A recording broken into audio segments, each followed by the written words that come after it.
diizinkannya kita untuk berada di dalam majlis ilmu walaupun kehadiran kita belum lagi memuaskan, tapi ada orang jadilah. Mudah-mudahan kita dapat ilmu yang memberi manfaat, kerana kita melakukan perkara ini di bulan yang paling mulia, iaitu bulan Ramadan. Hari ini dah 14 kepada Ramadan lah. Maksudnya 14 hari dah kita dilatih oleh Allah SWT, dibimbing oleh Allah supaya menjadi orang-orang takwa. Dilatih kita dengan banyak sembahyang, dilatih kita dengan banyak baca Quran, dilatih kita dengan banyak selawat, dilatih kita dengan banyak zikir, dilatih kita dengan banyak sedekah, dilatih kita dengan banyak bersabar. Semua latihan-latihan itu menuju ke arah ketakwaan. Apa saja latihan yang kita terima bulan Ramadan ini, dia membawa kepada ketakwaan. Bila kita berjaya menjadi orang-orang yang bertakwa, barulah Allah jamin keselamatan di dunia dan juga di akhirat. Di Ramadan ini memang Allah datangkan setahun sekali, setahun sebulan, agar kita menjadi orang-orang yang bertakwa. Sebab itu Allah sebut dalam Quran, la'allakum tattaqun, ayat ujung ya. Mudah-mudahan kamu menjadi orang-orang yang bertakwa. Kutiba alaikumus shiyam kama kutiba alal ladzina min qablikum la'allakum tattaqun, kata Allah ya.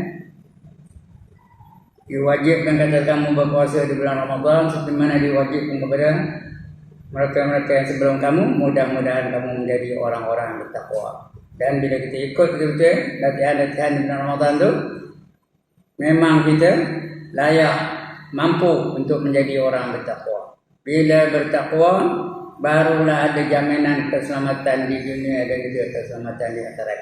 Di dunia ni Allah jamin, wallahu waliyul muttaqin, kata Allah. Allah menjadi pembela kepada orang-orang yang bertakwa. Rezeki orang bertakwa pun juga dijamin. Wa man yattaqillaha yaj'al lahu makhraja wa yarzuqhu min haitsu la yahtasib, kata Allah. Barang siapa bertakwa kepada Allah, Allah akan beri dia jalan keluar dari sebarang masalah yang dihadapi olehnya. Allah selesaikan masalahnya, dan dia dapat rezeki dari sumber-sumber yang dia tak tahu dari mana datang. Ada je rezeki bagi Tuhan. Jadi di dunia ni, di akhirat pun Allah jamin juga. Innal muttaqina fi maqamin amin. Sesungguhnya orang-orang yang bertakwa itu sentiasa berada di darjat yang selamat, makam yang selamat, pangkat yang selamat. Di mana selamatnya? Fi jannatin wa uyun. Di dalam surga yang terdapat air yang berpancutan. Ada air pancut dalam surga tu kan. Itu dia. Sebab itu kita dilatih. Banyak sembahyang dilatih. Bila banyak sembahyang, tak ada lagi kita melakukan maksiat lagi dah. Kerana ini Allah janji ni, inna solata tanha anil fahsya'i wal munkar. Sungguhnya sembahyang itu mencegah seseorang itu daripada perbuatan keji dan perbuatan maksiat. Bila kita tak buat maksiat, tak ada dosa. Pahala ajalah. Betul di bulan Ramadan ni, apa saja kita buat merupakan pahala. Janji jangan buat dosa dah. Tak ada buat dosa, apa saja. Diam dapat pahala, tidur dapat pahala. Apa saja, baca-baca dapat pahala dan sebagainya. Tapi baca pun oleh yang harus sebelum kemana. Yang baca yang haram tu. Sebab itu di bulan Ramadan ni, buat perkara yang sunat, Allah bagi pahala wajib. Buat apa yang sunat, Allah bagi pahala wajib. Pemurahnya Allah Ta'ala. Dan siapa buat benda yang wajib, dia dapat pahala 70 kali ganda daripada pahala biasa. Ini Allah khabar dalam hadis kursi. Apa kata Allah?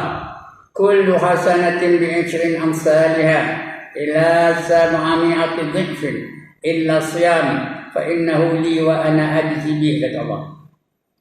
Dalam hadis kursi, setiap kebajikan yang dilakukan oleh hamba-hambaku, paling kurang, paling sikit, paling koman, akan kubalas 10 kali ganda. Boleh sampai kepada 700 kali ganda. Paling tinggi kalau bagi 700 kali ganda. Itu kalau bukan bulan Ramadan. Bulan lain. Illa siyam, melainkan puasa. Puasa bukan banyak itu ganjarannya. Allah kata melainkan puasa. Fa innahu li, sungguhnya puasa itu aku punya, kata Allah. Allah yang punya puasa ni. Wa ana ajzi bih, dan akulah yang menentukan berapa banyak ganjaran yang aku nak bagi. Bukan 7 kata, bukan 5 kata, bukan 10, bukan 1000. Kita tak tahu. Allah hanya yang tahu berapa banyak pahala yang Allah nak bagi orang-orang puasa. Jadi bertuahlah kita kerana kita dapat berada di bulan Ramadan ketika ini. Doa kita dulu dah dikabulkan oleh Allah Ta'ala. Dulu sebelum itu, sebelum datang Ramadan, kita doa. Allahumma barik lana fi Rajab wa Sya'ban wa ballighna Ramadan. Ya Allah, berkatilah kami semasa kami berada di bulan Rajab dan juga bulan Sya'ban, dan sampaikanlah kami kepada bulan Ramadan. Di bulan Ramadan ni pula doa kita dia makbulkan. Allah janji untuk makbulkan doa kita. Apa saja kita buat, jangan buat dosa dah. Tidur dah pahala. Naumu shaimi ibadatun, kata Nabi. Hadis ya. Tidur orang puasa itu adalah ibadah. Macam orang baca Quran, macam orang sembahyang, macam orang zikir, macam orang selawat dan sebagainya. Tidur padahal mengeluh. Tidur aja. Wa samtuhu tasbihun, dan diamnya seperti orang bertasbih. Tasbih ni sekali sebut je, tuan-tuan dan puan, pahalanya memenuhi langit dan bumi. Sekali sebut je, subhanallah, subhanallah. Sekali sebut je, pahalanya memenuhi langit dan bumi. Siapa tak nak angkat tangan? Wa amaluhu mudha'afun, dan amalan-amalannya diganda-ganda punya lagi. Itu saya kata ni, buat benda sunat dapat pahala wajib. Buat yang wajib digandakan 70 kali ganda. Wa du'a'uhu mustajabun, dan doanya dia mustajab oleh Allah Ta'ala. Berdoa oleh banyak bulan Ramadan. So ajar betul apa doanya patut kita doanya dalam bulan Ramadan ni. Apa yang afdal kita baca doanya apa? Ya. Allahumma innaka 'afuwun karimun tuhibbul 'afwa fa'fu 'anna. Ya Allah, kamu adalah pengampun yang maha mulia. Kamu seronok benar mengampunkan dosa hamba-hamba kamu. Sudah seronok benar, ampunkan dosa kami. Allahumma innaka 'afuwun karim. Ya Allah, kamu tu adalah pengampun yang maha mulia. Tuhibbul 'afwa, kamu seronok benar mengampunkan dosa hamba-hamba kamu ni. Favorite dia mengampunkan dosa-dosa. Fa'fu anni, dah kamu seronok benar, ampunkan dosa-dosa aku. Bersoal anni. Fa'fu anni. Kalau ramai, fa'fu anna. Itu doa di mustajab oleh Allah Ta'ala. Bagi apa? Wa dhunubuhu maghfirun, dan dosa-dosanya diampunkan.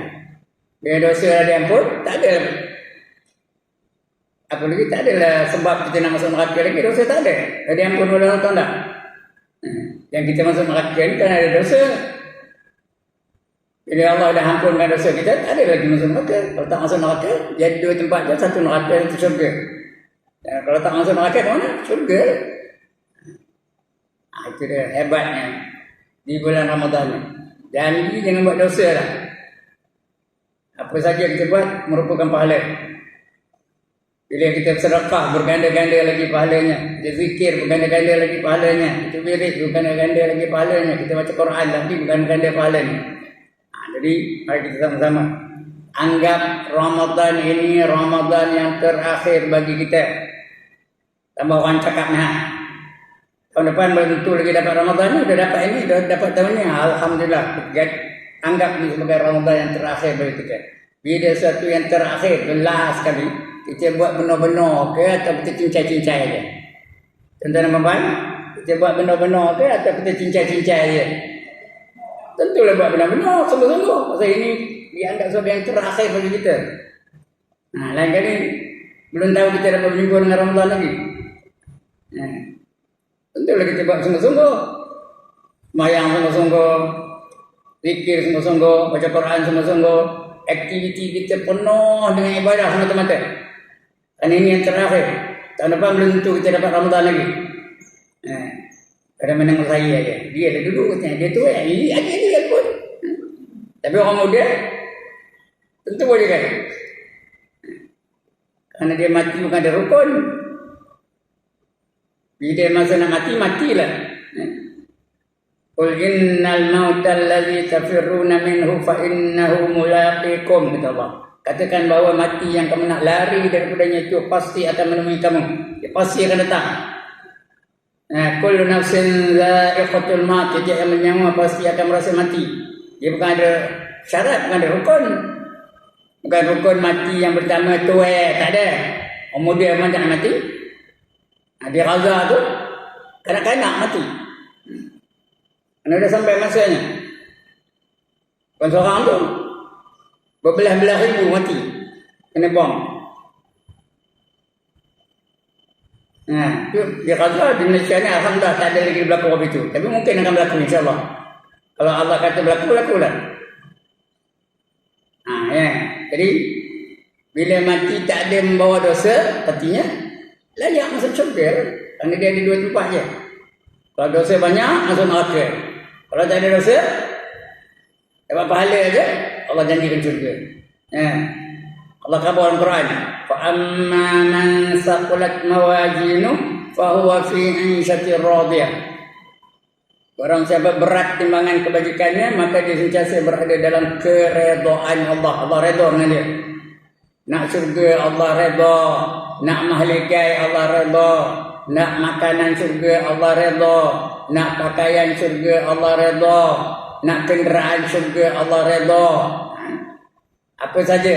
Kerana dalam syurga tu mana ada tempat mengeluh, tak ada tempat duka cita, tak ada tempat sedih. Oh no aja, you enjoy yourself all the time. Itu hebatnya.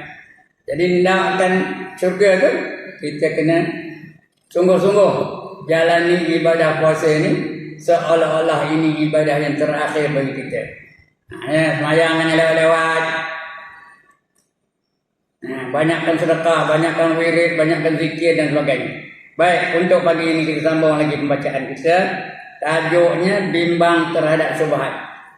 Kita masih lagi membicarakan benda-benda yang haram, benda-benda yang syubhat dan benda-benda yang baik. Apa haram?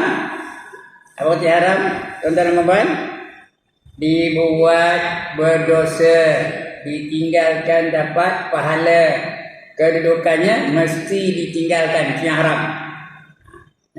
Yang buat, yang makan benda yang haram yang kena makan, jangan dibuat, kan dia berdosa. Dia berdosa masuk neraka. Itu haram.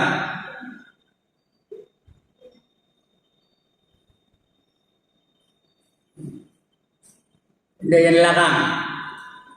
Kemudian yang kurang sikit tapi masih dilarang juga ialah syubhat. Syubhat ni benda samar-samar. Kita sedang kita bicara tentang syubhat dulu dah. Minggu sudah. Tentang syubhat, apa benda syubhat yang samar-samar antara haram dan halal. Nak dikatakan haram, bendanya halal. Nak dikatakan halal, takut ada unsur-unsur najis di situ kalau jenis makanan lah. Takut ada unsur-unsur najis. Itu bila tak tentu, halal ke haram, halal ke haram, halal ke haram, itu namanya syubhat.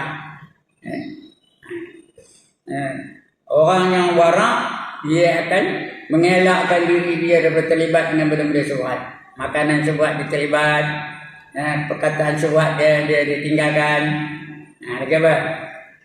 Pakaian yang syubhat ditinggalkannya, apa saja. Rezeki yang syubhat ditinggalkannya. Bila lagi banyak yang kita cerita tentang syubhat ni, banyak dalam makanan lah. Contohnya apa? Makanan yang diusahakan oleh orang bukan Islam. Contohnya mie kuning. Kalau bukan orang Islam yang menyediakannya, mungkin ada unsur-unsur najis di situ. Itu namanya syubhat. Bukan nampak, kalau nampak najis itu haram. Ini tak nampak. Itu namanya syubhat. Yang syubhat itu hendaklah kita elakkan. Bagi orang yang warak, dia mengelak benda-benda syubhat itu. Kita cerita sini dulu. Ada tuan-tuan guru, dia bukan saja tak nak pergi kedai orang kafir, kedai orang Islam dia tak nak pergi minum, kedai orang Melayu tak nak dia pergi minum. Saya kenal tuan guru itu, tapi kita tak ada lah, meninggal lah. Namanya Tuan Haji Yahya Zikri, punya warak tau. Dia kedai orang Melayu tak nak dia. Tanda aku katanya. Kenapa? Kenapa Tuhan tanda kan? Yang minum itu bukan orang Islam semua. Kadang-kadang orang kafir minum di situ katanya. Bibi dia kena percawan yang bagi itu. Aku minum letakkan bibi aku percawan ini. Tak kena katanya. Ada orang Melayu ni tanda. Kita gasok aja. Kita bukan warna pun. Saya lah bukan warna. Saya ni wakra. Sapu aja. Ada orang warna dia tak ada. Ada lagi seorang tuan guru namanya itu dah tak ada itu dah. Orang dari Sembilan namanya Abdullah Jafri. Abdullah Fajri bukan ada Jafri. Abdullah Al Jafri Fajri Abdullah Fajri ya. Nah, dia selalu ikut Jumaat Tabligh ni. Dia kalau orang keluar dia tak pergi. Walaupun orang keluar itu orang Melayu, orang Islam, dia tak pergi kecuali dia kenal betul-betul orang tu. Kalau dia kenal betul-betul baru dia pergi tau. Kemana saja dia berjalan, kemana saja dia mengajar, dia bawa beras dalam entokkan dan koyok elektrik. Bila malam-malam dia tidur mana-mana surau, mana-mana masjid yang dinumpang tu, malam-malam dia pun masak sendiri nasi. Dia tak dia tak yakin dengan masakan orang lain. Takut ada unsur-unsur najis, takut ada unsur-unsur haram. Kerana dia takut akan sabda Nabi. Apa kata Nabi? Kullu lahmin nabata min haram fannaru aula bih. Tiap-tiap daging yang tumbuh dari makanan yang haram, maka neraka yang layak baginya. Dia takutnya itu tu. Habis itu dia tak benda-benda syubhat dia tak makan. Dia hanya makan yang halal saja. Yang dia yakin halal baru dia makan. Baik, untuk pagi ini sambung bacaannya. Bimbang terhadap syubhat. Tajuknya bimbang terhadap syubhat. Betul ke tajuk tu? Betul ya? Adapun perkara syubhat, maka dituntut sangat menjauhkan diri daripadanya. Pasal dituntut betul, dituntut sangat, sungguh-sungguh tuntut. Dituntut sangat. Betul. Sungguh-sungguh, bukan acah-acah saja. Bukan kadang-kadang makan, kadang-kadang tidak. Sungguh itu menjauhkan daripadanya. Malah ada kalanya hukumnya adalah wajib. Jadi orang warak dia mewajibkan diri dia mengelakkan daripada makan benda yang syubhat. Itu orang warak. Orang warak disapu je lantak tak kira. Asal benda makan itu orang warak. Yang cakap ni orang warak. Lepas tu dia tak ada banyak. Tak ada banyak apa? Tak ada banyak tenahnya. Tak ada banyak suaminya. Malah ada kalanya hukumnya adalah wajib. Wajib menjauhkan diri itu bagi orang warak ni ya. Wajib menjauhkan diri daripada benda syubhat. Cuba perhatikan hadis tersebut. Man ittaqa syubhat faqad istabad li dinihi wa sirrihi wa man waqa'a fil syubhat wa waqa'a fil haram. Barang siapa yang memelihara dirinya, mengelakkan diri dia daripada perkara-perkara syubhat itu, samalah seperti dia melindungi agamanya.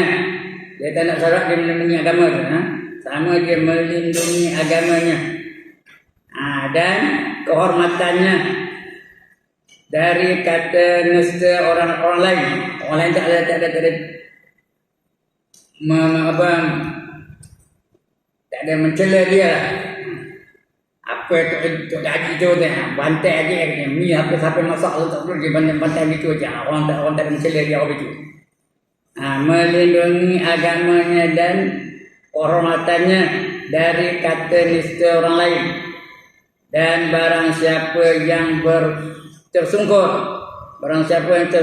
ke dalam perkara-perkara yang syubhat itu akan terjerumus pula dalam perkara-perkara yang haram. Asalnya syubhat aja. Lama-lama dia boleh jadi haram. Sudah tak kisah langsung. Halal ke haram, halal ke haram, kira halal je lah kan nampak ni. Oi, masuk dalam benda-benda yang haram. Ini kata Nabi ni kan. Kemudian apa kata Nabi? Ada lagi hadis Nabi. Da'ma yaribuka ila ma la yaribuk. Da'ma yaribuka ila ma la yaribuk. Yang ber, tinggalkan apa yang meragui kamu kepada apa yang tidak meragui. Kalau kamu rasa haram ke halal, haram ke halal, haram ke haram ke halal, Nabi kejak, tinggalkan. Itu lebih baik, lebih selamat. Jangan cebur, jangan libatkan diri dalam yang sebab tu. Kerana dia takut kalau ada unsur-unsur haram dalam itu, dia makan, kemudian tumbuh daging daripada makanannya itu, neraka yang layak baginya. Ini Nabi kebun lah. Kullu lahmin nabata min haram fannaru awla bih. Setiap daging yang tumbuh dari makanan yang haram, maka neraka lah yang afdal, yang layak baginya. Kita nak yang tu. Itu sekali da'ma yaribuka ila ma la yaribuk. Tinggalkan benda yang meragukan kamu. Suci ke najis, halal ke haram. Boleh dia ragu-ragu, halal ke haram, dikira haram tu. Tinggalkan. Tak buat. Kalau tak buat selamat. Kalau buat belum tentu selamat. Kalau halal tak ada apa-apa. Tapi kalau haram, terlibat dia dengan sendiri. Ya? Itu kaedah. Nabi kata betul. Syubhat ialah setiap perkara yang masih dalam syak dan diragukan tentang halal dan haramnya, yang disebabkan oleh beberapa sebab yang bertentangan. Itu bukan makanan je, termasuk duit, jawatan, pakaian, perbuatan dan sebagainya. Ada yang sebab, ada yang haram. Yang kita takut itu benda haram lah. Hiburan. Bila berselisih pendapat antara yang mengatakan halal ke haram tu, kita kira yang haram itu. Bagi orang yang warak, dia ditinggalkan. Hiburan-hiburan yang meragukan. Contoh apa? Muzik ada yang perselisihan ulama tentangnya. Contohnya kitab. Ada yang ulama mengatakan harus, ada yang ulama mengatakan haram. Jadi bagi orang yang warak ditinggalkan. Dia tak buat yang itu, takut jadi haram. Bukan mesti haram, kalau mesti haram dia mesti tinggalkannya. Ini tak tentu. Boleh jadi haram, boleh jadi halal, boleh jadi harus, boleh jadi dilarang. Jadi tanda terlibat dengan benda-benda yang haram, maka ditinggalkannya. Dia tak main kitab. Tak ada main organ, tak ada main biola dan sebagainya. Kerana ada ulama mengatakan tiap-tiap yang dipetik adalah haram, tiap-tiap yang digosok, digesek itu adalah haram, dan tiap-tiap diketuk atau digendang itu adalah haram. Di antaranya ulama tasawuf, di antaranya Imam Ghazali yang mengatakan haram itu. Tapi hadis sahih tak ada. Sebab itu ada orang mengatakan benda itu harus. Ulama-ulama banyak yang pandai yang boleh main muzik ni. Tapi kalau kita baca buku penawar bagi hati ataupun kitab namanya penawar bagi hati, jangan kamu tertipu dengan kata-kata mereka yang mengharuskan benda-benda alat-alat muzik ni. Itu di antara itu sebab tu. Kita tak tahu dia haram ke halal, haram ke halal, haram ke halal. Banyak ulama banyak yang pandai main kitab. Ustaz-ustaz ramai yang pakai apa yang main muzik. Tapi bila ragu, orang warak ditinggalkannya. Orang tak ada warak, bantai aja lah. Itu sebab kata-kata Nabi tadi, ya da'ma yaribuka ila ma la yaribuk. Tinggalkan yang meragukan kamu kepada yang tidak meragukan kamu. Baik. Ini apa sebab tadi? Syubhat ialah setiap perkara yang masih dalam syak dan diragukan tentang halal dan haramnya, yang disebabkan oleh beberapa sebab yang bertentangan. Setengah syubhat asalnya halal, kemudian datang satu sebab yang meragukan mengenainya, sehingga menimbulkan syak tentang penghalalannya. Contohnya hiburan lah. Hiburan dalam Islam memang dibenarkan dan suruh kita berhibur. Tapi ada hiburan yang digalakkan, ada hiburan yang diharam, yang dilarang. Di antara yang digalakkan nasyid, tak apa? Nasyid tak? Tak ada salah? Marhaban, tak apa? Tak salah? Itu yang diharuskan. Semua berberi hiburan tu. Memang kita menghibur, bukan dilarang hiburan. Dalam Islam hiburan ada, kerana Islam sudah lengkap. Islam meliputi segenap aspek kehidupan. Apa saja dalam kehidupan ni ada dalam Islam. Jadi nak berhibur-hiburlah, tapi apa? Nasyid lah. Yang boleh ni. Subhanallah walhamdulillah wa la ilaha illallah wallahu akbar. Subhanallah walhamdulillah wa la ilaha illallah wallahu akbar. Nyanyilah tengah apa? Tak ada haram. Dapat pahala apa tu? Hiburan mendapat, pahala mendapat.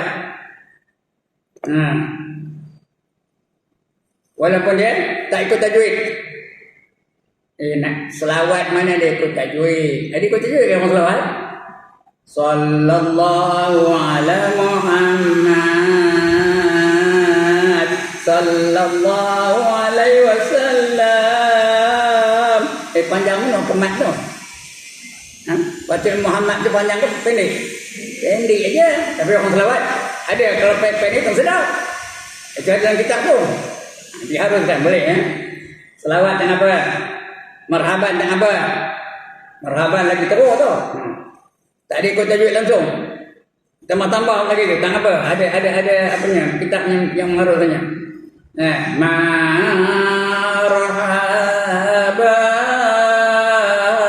ya hano, ada ya hano. Mana datang ya hano nya?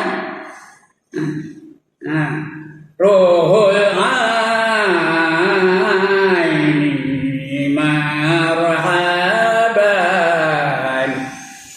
banyak. Tambah-tambah lagi tu. Ya, nurul ho, no ho. Tambah lagi. Patutnya nur aja tak ada. Tapi kalau ikut ejaan betul, ikut janji betul tak sedap. Yang sedapnya tambah lagi. Ya khobannya lagi teruk. Ada khobannya. Apa? Tak ada haram, tak berdosa. Tapi belajar khabarnya tak boleh. Mana dia ikut tajwid langsung? Contoh apa? Minallah. Itu betul pun minallah dari Allah. No ho rejo ho leko ho bero. Apa benda no rejo leko bero tu? Ko bero tu apa? Yang sebenarnya kalau ikut ejaan dalam surah janji tu kan? Narju kubro. Narju kubro, maksudnya harapan kami yang amat besar. Tapi dapat orang Obanai lain bunyi. No ho rejo ho leko ho bero. Ho mana banget? Tak apa. Ya. Jadi dalam Islam tu lengkap, termasuk hiburan ada. Yang jadi syubhat ni boleh jadi haram, menjadi halal ni ialah main alat-alat muzik. Ada ulama mengatakan alat muzik itu tidak haram hukumnya. Ada ulama kata kalau muzik itu tidak meliarkan hati, boleh menenangkan jiwa, harus boleh. Kalau muzik-muzik itu, jadi ada persisahan ulama, orang warak ditinggalkan, orang wakrak sapu pantai ya. Jadi tanya dari kita tu, warak atau wakrak? Kalau meragukan, tinggalkan. Dakma yaribuka ila ma la yaribuk. Itu dia. Itu perwakilannya. Karena Islam itu adalah agama yang lengkap. Betul-betul Islam itu lengkap dah. Meliputi segenap aspek kehidupan. Kita ada rezeki ada dalam Islam. Hiburan ada dalam Islam. Ya? Nikah kahwin ada dalam Islam. Beribadat ada dalam Islam. Pergaulan ada dalam Islam. Semua ada. Ya? Karena Islam itu lengkap. Al-yawma akmaltu lakum dinakum wa atmamtu alaikum ni'mati wa raditu lakumul islam dina. Kata Allah, pada hari ini aku telah sempurnakan agama kamu untuk kamu, dan aku telah cukupkan nikmat aku bagi kamu, dan redha lakum Islam itu sebagai ikutan bagi kamu. Apa saja kita buat mesti ikut cara Islam.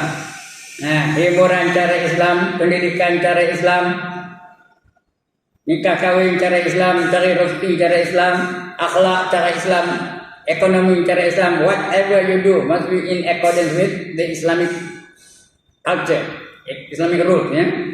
Apa saja kita buat mesti cara Islam. Karena Islam itu lengkap. Termasuklah hiburan, termasuklah muzik dan sebagainya. Ini cara Islam.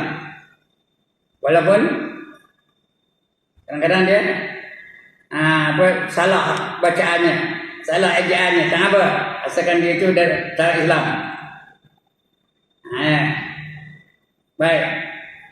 Jadi setengah syubhat asalnya halal, kemudian datang suatu sebab yang meragukan mengenainya sehingga menimbulkan syak tentang penghalalannya, maka dalam hal yang serupa ini dibolehkan berpegang kepada hukumnya yang asal. Tengok yang asalnya halal ke haram, iaitu halal, boleh pegang je. Akan tetapi bersifat warak. Warak tu meninggalkan perkara yang halal, setengah dari perkara yang halal kerana takutkan haram. Itu warak namanya. Itu istilah warak. Apa arti warak? Apa istilahnya? Meninggalkan sebahagian daripada yang halal kerana takut yang haram. Itu nama dipanggil warak. Ya. Akan tetapi bersifat warak atau menjauhkan diri dari yang syubhat adalah suatu keutamaan yang terpenting. Menerang kita ni pun orang tasawuf begini ya. Ada pula syubhat yang asalnya haram, kemudian timbul syak dan keraguan yang mendakwa bahawa ia halal, maka yang serupa inilah yang dikatakan syubhat yang wajib dijauhi, wajib menjauhinya. Kerana berpegang kepada hukum asalnya iaitu haram. Ya? Hiburan liar itu haram. Jadi ada hiburan-hiburan yang boleh meliar dengan hati kita. Itu dia yang orang warak ditinggalkannya takut haram. Syubhat pula terbagi kepada beberapa bahagian yang banyak, yang satu dengan yang lain tidak sama. Dia macam-macam bahagiannya. Dia tak sama antara satu sama lain. Berlaku warak atau meninggalkan semua perkara-perkara syubhat adalah penting. Benda syubhat itu tinggalkan kerana takut dia jadi haram. Dia jadi haram, berdosa. Dia berdosa, masuk neraka. Itu kita nak itu. Kita tak tahu haram ke halal, tapi kira orang warak dikirakan haram itu. Walaupun dia ada ragu-ragu haram ke halal, haram ke halal. Jadi orang warak tinggalkan. Bila tak buat, tak ada terlibat dengan benda haram. Bila dia buat, mungkin dia dapat benda yang halal, mungkin juga dia buat benda yang haram. Dia takut yang haram kan? Itu nak orang tu. Penting tu. Dan dituntut oleh agama, kecuali perkara-perkara yang ditimbulkan oleh perasaan was-was, ya? Dan sangkaan-sangkaan yang batil. Kalau was-was tu memang dari syaitan lah. Sangkaan-sangkaan yang batil, sangkaan-sangkaan yang tak betul, yang tidak berasal dan bersebab. Itu kalau ada sebab-sebab itu tak boleh diikut. Sama sekali tak ada. Misalnya jika ada seorang berkata harta kekayaan dunia ini penuh dengan perkara-perkara syubhat dan tidak bersih. Ada orang kata semua harta dunia ini tak bersih. Semua haram belaka. Tidak satu pun yang boleh dikatakan sepi dari muamalah fasidah. Muamalah itu urusan perniagaan yang fasik, yang tak betul. Itu pertukaran tangan yang tidak sah, dan sunyi dari tangan-tangan yang menganiaya, yang menganiaya. Ya?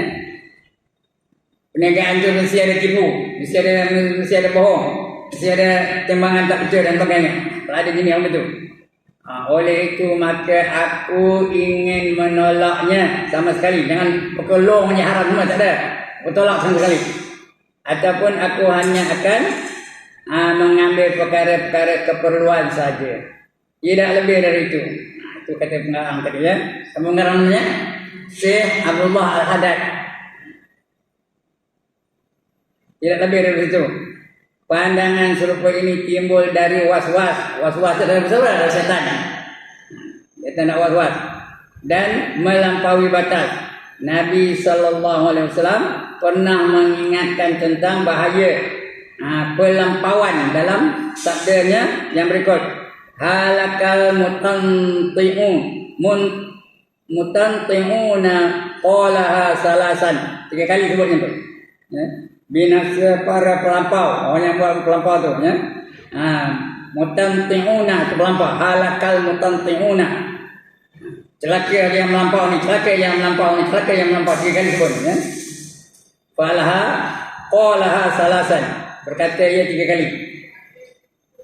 Binasa para pelampau. Dia kata binasa para pelampau. Binasa para pelampau. Contoh-contoh waswas ada banyak. Semuanya berasas atas syak dan ragu semata-mata. Nombor 1, orang banyak waswas ketika apa? Ketika takbiratul ihram. Allahu Akbar, ta'ali, Allahu Akbar, ta'ali, Allahu Akbar, ta'ali, Allah, ta'ali juga. Ya dah. Itu waswas tu. Datang dari syaitan. Sah ke dah, sah ke dah, sah ke dah, sah ke dah. Dia kira tak sah je. Sampai berpuluh-puluh kali. Ini boleh kena kepada semua ni. Ya. Tuan guru pun dia kena. Ada sesuatu yang wujud Allah, Allah. Sampai batas mayang. Ada juga. Itu waswas syaitan. Takbir sekarang. Yang kedua ketika ambil uduk. Ya. Berjam-jam ambil uduk tu. Nawaitu wudu alillah Allah. Sampai lenjun baju tu dia. Itu waswas. Kerana gangguan syaitan. Selain mereka mandi hadas. Sudah keluar dari bilik mandi itu, masuk balik. Risau tu celah ketiak tak kena ayuh. Itu semua dari syaitan lagi. Ya? Jadi celakalah orang yang melampaui. Celakalah orang yang melampaui batas. Celakalah orang yang melampaui batas. Kata Nabi. Ya? Dia kali sebut itu. Ya. Semuanya berasas atau atas syak dan ragu semata-mata. Dan tidak ada satu pun yang berkait dengan sebab-sebab yang tertentu. Demikian pula tidak harus bagi seorang manusia mengatakan memang tidak ada suatu barang pun yang halal di dunia kini. Kerana mana ada yang halal semua haram lagi. Tak boleh cakap begitu. Kerana dalam dunia ini ada yang halal, ada yang haram. Terpulang pada kita pilih yang mana halal, yang mana haram tinggalkan. Tapi dia kata ambil long semua haram lagi. Jangan. Orang itu membuat hujah untuk meninggalkan warak supaya jangan warak. Jadi bila dah semua haram bantai aja lah. Tak kira lah. Tak ada pilih. Sedang yang haram banyak, pakaian yang haram ada. Yang halal pun banyak juga. Jadi pilih yang halal lah. Makanan yang haram ada, yang halal pun ada. Dan sebagainya. Sekarang ni dah ramai manusia dah prihatin tentang makanan, tentang pakaian dan sebagainya. Ada yang haram, ada yang halal tu. Orang itu membuat hujah untuk meninggalkan warak supaya tak warak, supaya sapu semua lantak macam tu. Benda haram belaka, tak ada yang dah halal lah. Jadi sapu belaka lah. Jadi tak ada jadi warak apa tu. Dan memelihara diri dari yang haram. Maka kata-kata seperti itu adalah bahaya. Bahaya untuk semua orang. Imam Ghazali berkata, memetik hadis Rasulullah sallallahu alaihi wasallam, halal itu telah nyata dan haram juga telah nyata. Al halalu bayyinun wa haramu bayyinun. Itu hadis ni. Yang halal itu nyata, yang haram itu pun yang nyata. Yang halal apa? Ayam halal. Duit kotor saka halal. Duit dari berbendang halal. Duit dari apa? Mancing halal. Nyata faham. Tak susah. Tak payah memikir kan. Yang haram pun nyata. Rasuah haram. Curi haram. Tipu haram. Scam haram. Sekarang ni banyak ke scam ni. Malam baru saya menerima telefon. Tuan ada bungkusan ni yang belum dituntut kena berapa 3,000 ringgit ke apa. Sila tekan satu, seorang tekan tu, saya buat tak erti lantak. Ada bungkusan yang tak tertentu kenapa? Saya katakan satu, adalah hantu. Atau dulu-dulu macam mana skema lah. Anda telah memenangi pertandingan ini dan anda layak untuk menerima RM10,000. Kalau anda nak menuntut hadiah itu, sila tekan nombor 1. Nanti pun tekan nombor 1. Ada orang menyambut telefon kita. Dalam tu dia nakkan nombor akaun kita supaya dia boleh masuk ke dalam akaun kita tu. Akaun bank ke mana-mana lah, Jawab Pos ke, Bank Nasional ke, kita membagi nombornya, betul?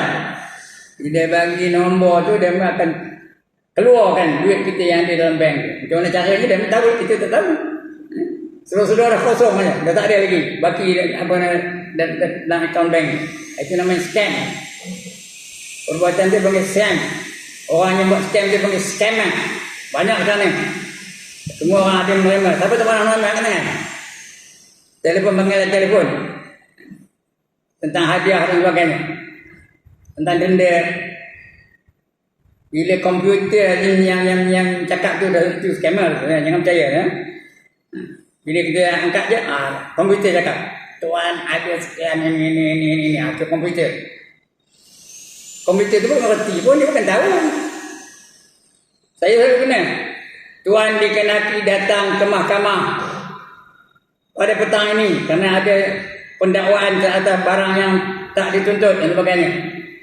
Disuruhnya hari ini datang ke mahkamah. Hari itu hari Ahad, mana ada mahkamah buka. Kerana yang cakap tu komputer, bukan orang. Itu nama scam. Jaga baik. Hari ini banyak no scam. Kawan saya dia kena seorang 1,000. Muja 1,000 je pun. Itu haram tu. Buat haram mubayyanun, haram nyata. Mari kita. Contoh Rasulullah, demikian pula tidak harus bagi seorang manusia mengatakan memang tidak ada suatu barang pun yang halal di dunia ini. Orang itu membuat hujah untuk meninggalkan warak dan memelihara diri dari yang haram. Dia tak pelihara diri yang haram, sapu je. Maka kata-kata seperti itu adalah bahaya. Menyuruh orang buat benda-benda yang syubhat tu dia bahaya. Tak ada mencegah kemungkaran. Imam Ghazali berkata memetik hadis Rasulullah SAW, halal itu telah nyata dan haram itu telah nyata, yaitu pada zaman Rasulullah SAW dan juga pada segala zaman dan masa. Bukan zaman Rasul saja, bila-bila pun betul. Yang haram itu nyata, duit rasuah haram, barang curi haram, barang tipu haram dan sebagainya. Daging babi haram, daging anjing haram, biawak haram, ular haram, katak haram, nyata mereka. Zaman itu, dan ke sampai zaman bila-bila pun betul juga. Hanya saja zaman dan masa yang berbeza-beza tentang sedikitnya yang halal dan banyaknya menurut baik dan buruknya zaman dari masa ya. Buruknya zaman dari masa ke masa itu ikut berbeza. Ada masanya banyak yang buruk daripada yang baik.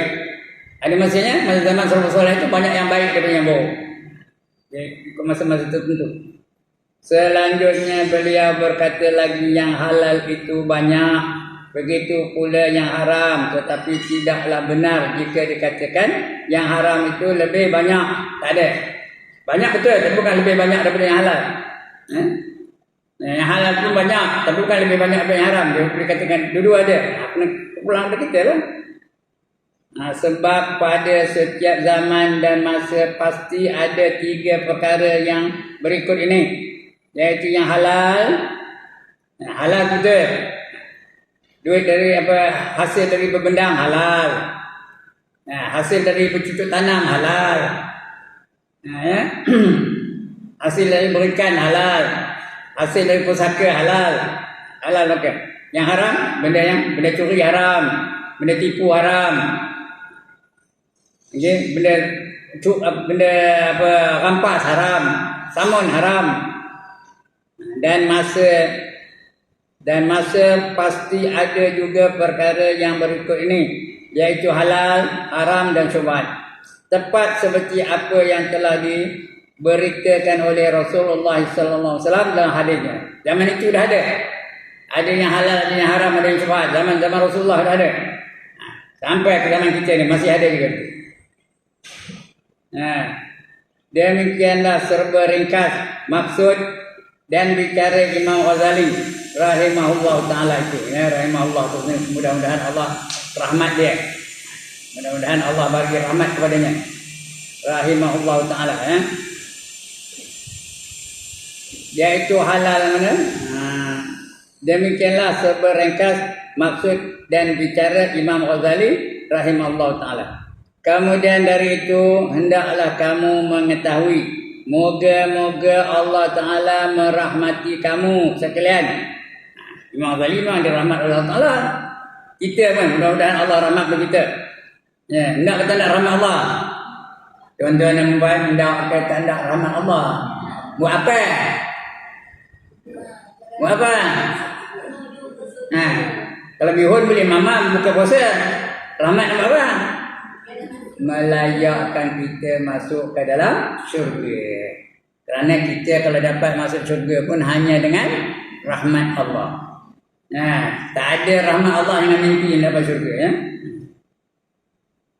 Apa saja bila rahmat Allah baru layak masuk syurga. Kita dah mencari dah baca dah pun, dah ada guru banyak ajar orang tu. Ada seorang 300 tahun duduk dalam sebuah pulau. Orangnya beribadat aja. Tak ada buat maksiat. Dia duduk seorang dalam pulau tu. Apa maksiat nak buat? Nak ngumpat apa? Dia seorang tu. Takkan nak ngumpat pokoknya. Takkan nak ngumpat awan, ngumpat laut. Dia duduk dalam pulau tu. Nak curi apa benda nak curi? Semua dia punya. Bukan ada tuan surat tadi di pulau tu. Dia punya benda. Nak ambil nombor ekor kan ada kedai nombor ekor. Jadi 300 tahun. Cukup 300 tahun dia pun mati. Bila mati ditimbanglah pahala dengan dosanya. Bila timbang-timbang pahala sajalah. Dosa tak ada. Tak ada dosa apa-apa. Jadi kita layak masuk syurga. Kalau ikut akal, layak tak? Layak lah. Lalu Allah perintahkan malaikat, wahai malaikat, pimpin hamba-Ku ini, masukkan dia ke dalam syurga dengan rahmat Aku. Ketika itu dia memberontak, tak setuju, ego dia ketika itu. Ya Allah, tak kesiwa masuk syurga dengan rahmat Kamu. Agaknya orang gajah tu tak kesiwa masuk syurga dengan rahmat Kamu. Aku nak masuk syurga dengan pahala ibadah aku. Dia kata putih pula dia, I have been worshipping you for 300 years. I think I'm qualified to go into your paradise. Faham teman kamu putih ni? Aku telah beribadah kepada kamu selama 300 tahun dan aku rasa aku layak masuk dalam syurga kamu. Allah kata, okey. Tak ada, Allah kata, okey saya sekejap ni Dia cek timbang ibadah kamu. Boleh ke tidak ibadah kamu selama 300 tahun membayar nikmat yang aku bagi kepada kamu? Nikmat Allah berapa banyak? Tuan-tuan dan puan-puan, berapa banyak? Tak terkira banyak. Itu baru 1% tu. Tak terkira banyaknya. Allah dah khabar, wa in ta'uddu nikmatallahi la tuhsuha. Sekiranya kamu nak hitung nikmat Allah ni, saya kira terhitung oleh kamu. You cannot count apa saja nikmat yang ada itu 1%. Kalau kamu nak hitung nikmat Allah, tiada terhitung oleh kamu. Boleh tak ibadah kamu selama 300 tahun membayar nikmat yang aku bagi kepada kamu? Ya, kau terima lah. Dia ada dacing tu ada dua daunnya. Satu daun letak ibadah, pahala ibadah selama 300 tahun. Lagi satu daun tu letak nikmat Allah. Bukan semua nikmat pun. Apa letaknya? Apa letaknya? Sebelah biji mata. Sebelah biji mata je. Ditimbang antara ibadah 300 tahun dengan sebelah biji mata. Mana berat? Timbang-timbang rupanya berat lagi sebelah biji mata. Tengok kata Allah, your worship for 300 years do not qualify you to go into paradise.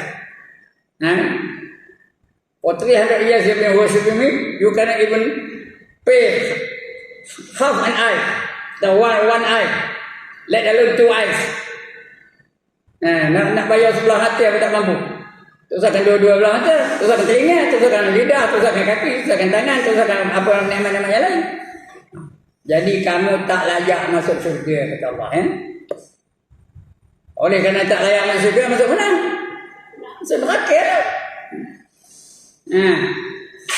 Dia pun panggil malaikat. Wahai malaikat, heret orang ni, masuk dia ke dalam neraka. Kerana dia tak mau masuk syurga dengan rahmat aku. Malaikat tu kan berarti nak derhaka dengan Allah Ta'ala. Dia buat aja apa yang perintah oleh Allah Ta'ala. La ya'sunallaha ma amarahum. Mereka tak erti nak derhaka kepada Allah tentang apa saja yang diperintah kepadanya. Dia berheret lah. Tengah heret nanti dia menjerit. Ya Allah, ampunkan aku ya Allah. Janganlah masuk aku dalam neraka ya Allah. Cuba fikir dah. Masukkanlah aku dalam syurga dengan rahmatmu ya Allah. Allah sifatnya maha pengampun lagi maha mengasihi. Lalu Allah ampunkan dosa-dosanya dan dia dapatlah masuk dalam syurga. Tapi dengan apa? Dengan rahmatnya. Ya? Ini boleh baca dalam surah Al-Baqarah ayat 218. Siapa yang nak ceramah tentang hijrah, baca ayat itu. Ya? Innallazina amanu wallazina hajaru wa jahadu fi sabilillah ulaika yarjuna rahmatullah wallahu ghafurur rahim. Dia pun dapat masuk syurga. Tapi masuk syurga dengan apa? Dengan rahmat Allah, bukan dengan pahala ibadahnya. Jadi kita hendak rahmat Allah ya. Hendaklah kamu mengetahui moga-moga Allah Ta'ala merahmati kamu sekalian, bahwasanya saya telah menerangkan tentang maksud syubhat dalam perbincangan, dalam pembicaraan saya sebelum ini secara ringkas saja. Ringkas saja. Manakala Imam Ghazali sebenarnya telah membicarakan tentang perkara ini secara mendetail. Salah satu persatu, secara betul-betul terperinci. Lengkap dengan bahagian-bahagiannya di dalam kitabnya yang berjudul Ihya Ulumuddin. Itu kitab Imam Ghazali itu. Tuan-tuan dan puan-puan, Ihya Ulumuddin itu nak baca itu aja setahun tak habis tau. Baca gitu je bukan nak faham. Pecah lalu je, setahun tak habis. Ihya Ulumuddin. Kalau nak ngajar sepanjang hayat tak habis ya.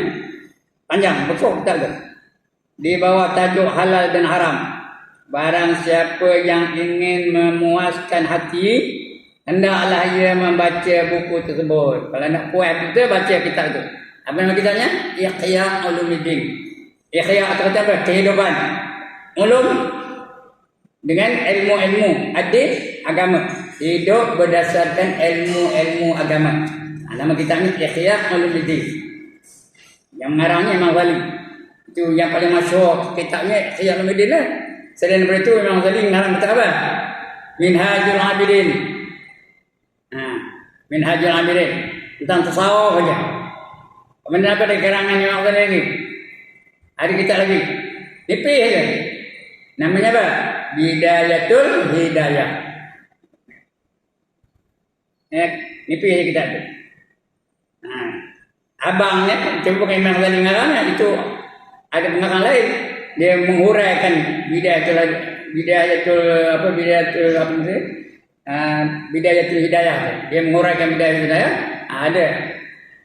Ada kitab abang kepada bidayatul hidayah itu namanya apa? Hidayatus Salikin. Itu tuan-tuan dan puan sudah tamat dah. Sudah kita baca itu.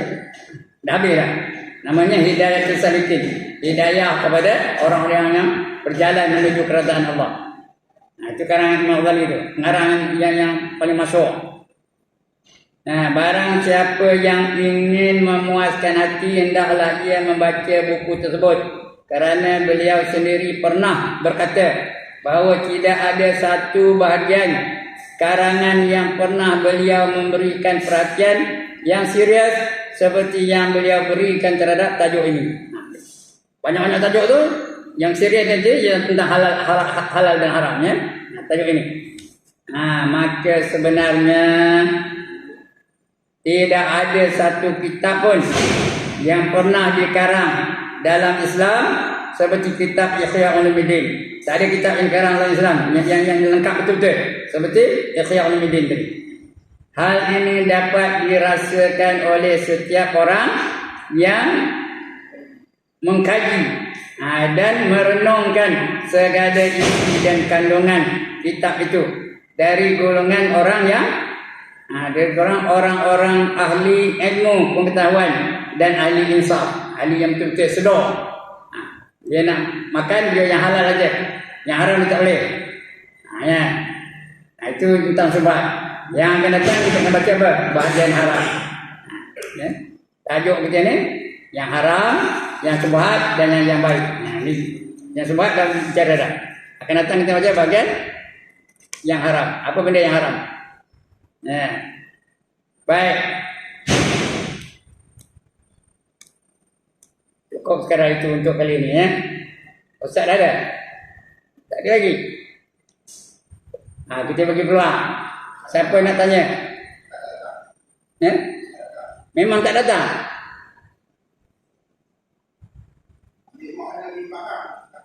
Ya? Mak yang sakit dia faham.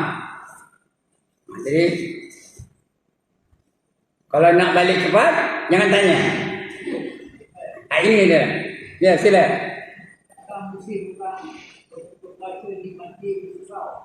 Di masjid? Lepas makan, lepas banyak orang beli. Jadi ada orang siap-siap bekal. Yang beli mana yang meja yang tak fungsi tu, yang beli masuk, balik. Ada aku pun tanpa minta kebenaran. Kalau tanpa minta kebenaran tak boleh. Kalau disuruh ambil, kalau ada pengumuman siapa hendak barang makan lebih dipersilakan ambil bawa balik atau halal. Tapi kalau saja simpan dulu, orang nak buka dia simpan dulu, supaya orang lain tak dapat, itu haram hukumnya. Lidah jadi sebab gitu. Meragukan antara halal dan haram. Jadi kalau ada kebenarannya tak apa. Setan kuasa benarkan atau yang mori itu benarkan ya, dibagi itu tak apa. Kalau dia tak tahu, mengambil benda haram, benda yang bukan hak dia. Jadi kalau tidak apa, minta izinlah kepada yang mori itu ataupun rumah tu ya. Tuan apa kita kuasa masjid ke? Yang mori itu ramai. Ya. Yang atas mori itu kumpulan. Jangan ambil dalam senang. Jangan ambil. Tidak akan selamat, jangan ambil. Karena kalau ramai mori itu ada yang apa? Yang berkongsi itu nak bawa balik ke mana tu kan? Dia hak dia. Dia mori walaupun dia tujuan nak bagi orang ramai. Tapi dia nak bawa balik, itu hak dia. Dia lebih berhak daripada kita mamam aja. Kecuali kalau mereka kabur, ini bekalan untuk bawa balik, apa lah? Kadang-kadang ada juga, betul lah, ada.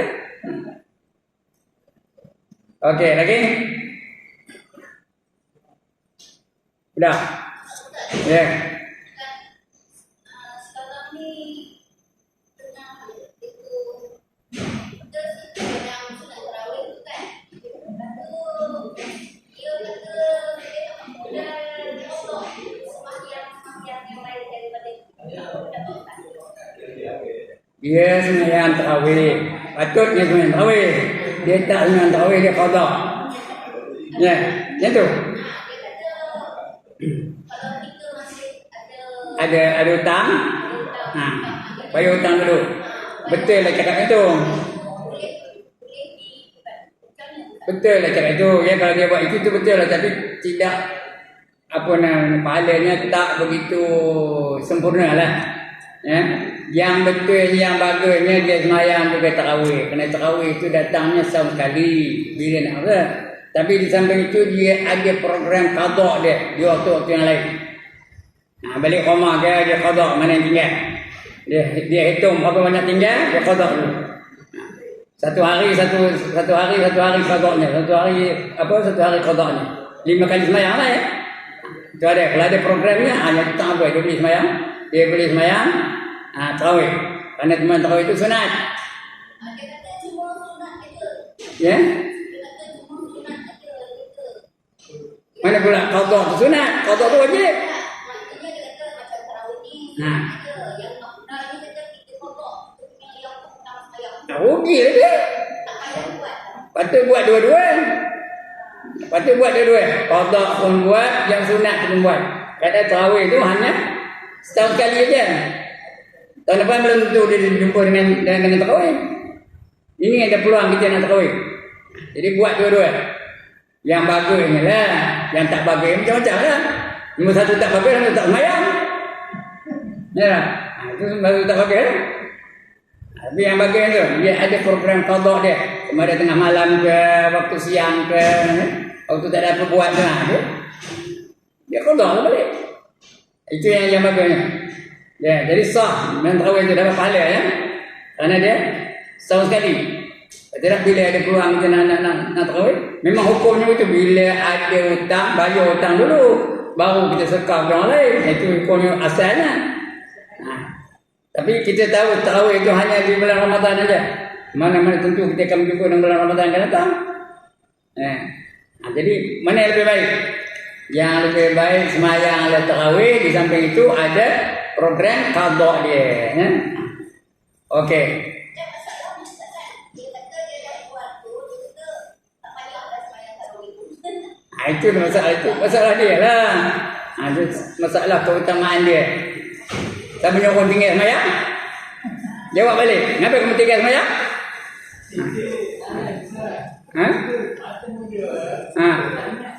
Atas masa muda tak wajib kan?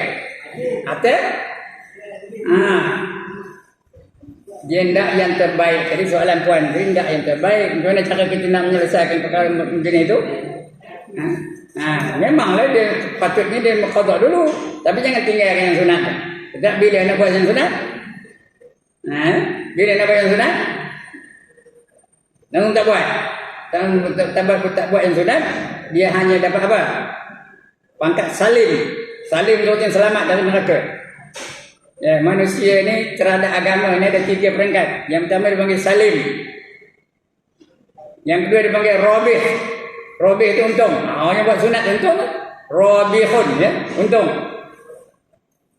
Yang ketiga khosir. Apa khosir? Orang rugi. Rugi masuk neraka. Kalau tarawih medak, qada medak, itu khosir ya. Tarawih medak, orang tarawih dia semak anu. Itu khosir. Jadi hendakkan nak robih, buat dua-dua. Tarawih pun buat, qada pun buat. Okey, jelas. Ada bangkangan? Tak ada bangkangan. Baik, lagi? Ya. Dalam viral ada ulama di Indonesia, dia kata kalau kita sembahyang pada hari Jumaat minggu Ramadan yang terakhir, dalam paragraf itu lepas Allah baca 15 kali surah. Jadi dia kata diampun 2 kali sembahyang dan juga. Dia sebenarnya sembahyang Jumaat. Hari Jumaat yang terakhir dalam bulan Ramadan, kan 29. Bukan 5 bulan. Malam tu atau siang dia sembahyang pada Jumaat, niat qada. Lepas Fatihah dia akan baca 15 kali Surah apa? Surah Mulk. kan. Ayat itu kan. Inna anzalna fi lailatul qadr. 15 kali setiap. Jadi dia akan ampun semua kali dia sembahyang dan tidak. Ya. Wallahu alam. Saya tak jumpa hadis yang seperti itu. Ya, mungkin ada lah, wallahu alam. Tapi kalau hendak fadilat, dengar lalu. Hendak fadilat Lailatul Qadar, sembahyang lepas Isyak setiap malam. Lepas Isyak 4 rakaat. Sunat Isyak tu 4 rakaat. Itu memang ada. Ha? Sunat selepas isyak tu 4 rakaat tak ada perbuatan menyelangnya. Artinya tak ada tahiyat awal. Satu salam je. Bila rakaat ketiga tu tak ada buat tahiyat awal dulu. Terus bangkit untuk rakaat ketiga. Setiap malam dia dapat pahala seolah-olah beribadah di malam Qadar. Dapat pahala Lailatul Qadar. Tu ada ya? Nak ke tak nak? Ya? Bila ada panggil untuk tarawih, baru dua rakaat dah panggil untuk tarawih. Dua je. Banyak panggil itu. Baru bayang 2 rakaat panjang. Itu mana nak buatnya? Itu Tok Bila jadi konggek. Mana nak buat? Tahu konggek? Imam itu jalan. Patutnya buat lah. Patutnya tu imam yang buat dulu. Bagi peluang.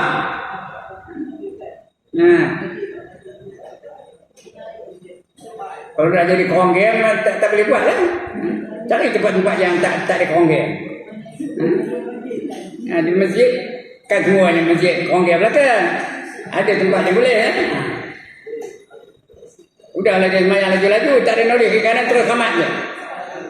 Itu konggek namanya. Ya, sila.